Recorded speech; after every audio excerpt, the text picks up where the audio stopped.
Allowing your garden to become overgrown with weeds is easily done, but with little effort your garden can be looking ready for summer in no time.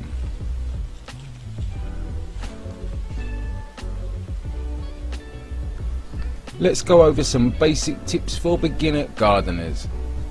The first thing to do is to know your plants. You can use pictures to find your plants, but that's not always accurate, so why not simply ask someone who knows a little more about plants than you to help you distinguish what plants already exist in your garden. Your other option, or if you don't have any plants, is to buy new plants and be sure to keep the tags and learn about what care each plant needs.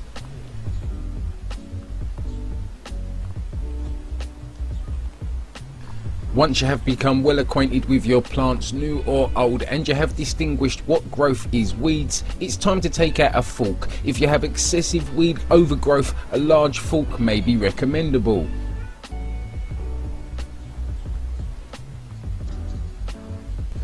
Don't attempt to pull weeds out with your hands, and be sure to use gloves when handling, as some weeds can be very irritable to the skin and some have thorns and spikes. Pulling at weeds will likely only remove what is above the surface, leaving the roots well intact underground and ready to shoot up again overnight.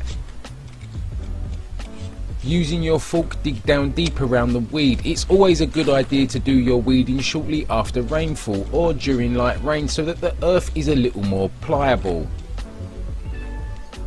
Be careful not to damage the roots of plants you wish to keep when digging out the weeds. Once you have loosened the earth around the weeds, you should be able to pull the whole thing out along with the roots. Use a small fork to turn over and assess the soil where you removed the weed from for any remaining roots. Be sure to regularly turn over exposed soil in your planting areas to allow oxygen and water into the earth.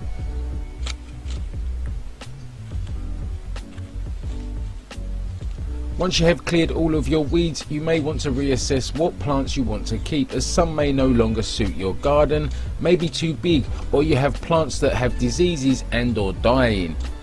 A word of caution, do not mulch or compost diseased plants, as these could potentially transfer diseases.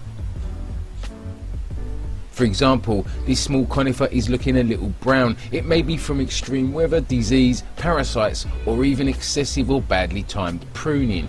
Conifers don't like to be pruned during dry seasons or autumn, so best to prune these during spring when they are putting on growth and least stressed.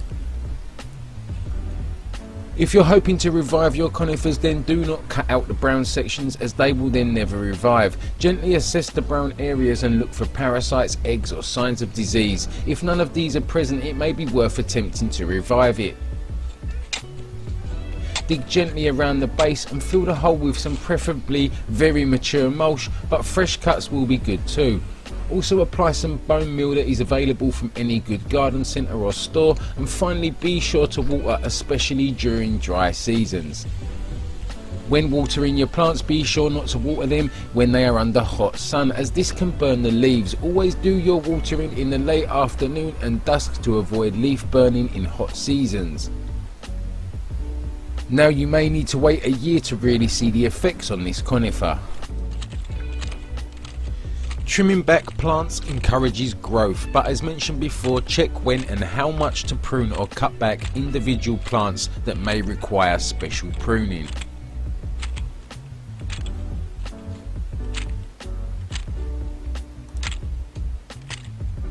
Some plants can handle hard pruning, so like this anonymous, cut back as much as you need, then use a gentle trim to shape to your desire.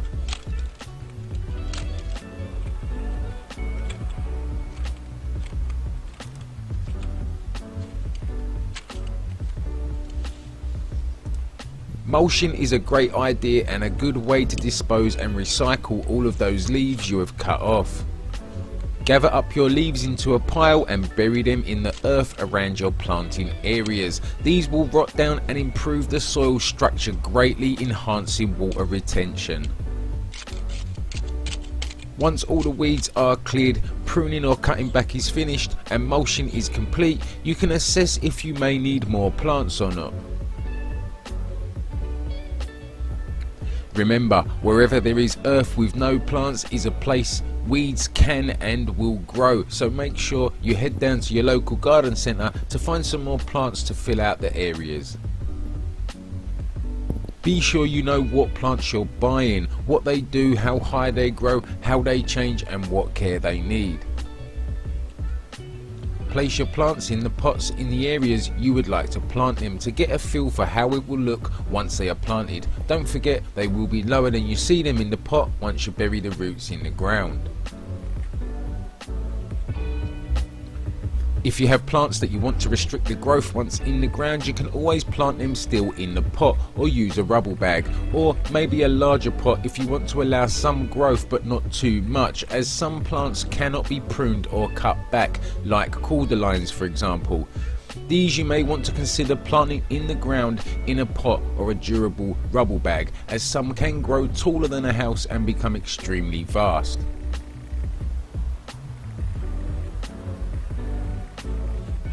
Be aware that some plants need ericaceous soil that is high in acid, so obtain some ericaceous compost from a good supplier. Place this into a pot with the ericaceous plant and bury in the ground. You will also need feed for these types of plants.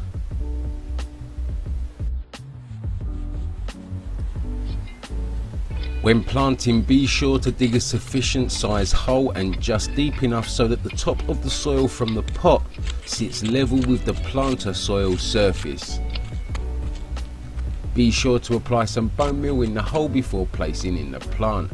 It is also an option to work in some compost, but not essential. Pack the soil back in around the plant, applying gentle pressure so that the plant is well bedded in, cannot move around and has no air pockets around the roots. Finally, you need to water all those old and new plants, and as mentioned before, be sure to do this on a regular basis, especially during dry seasons, and be sure not to water them when they are under hot sun, as this can burn the leaves. Always do your watering in late afternoon and dusk to avoid leaf burning. The last piece of advice I'm going to share with you today is it's a good idea to have some evergreen in your garden for the winter months. There is nothing more depressing than a garden full of sticks. I myself mostly have evergreens in my back garden, as I like to see the green all year through, not just in the summer. But that's a choice I'll leave up to you. This video has been brought to you by the request of our clients, as we can no longer take on any more gardening clients and will slowly shut down this service, focusing solely on driveway and patio installations and garden makeovers. Be sure to stay tuned for more garden tips coming your way soon. Thanks for watching. Until next time, happy gardening.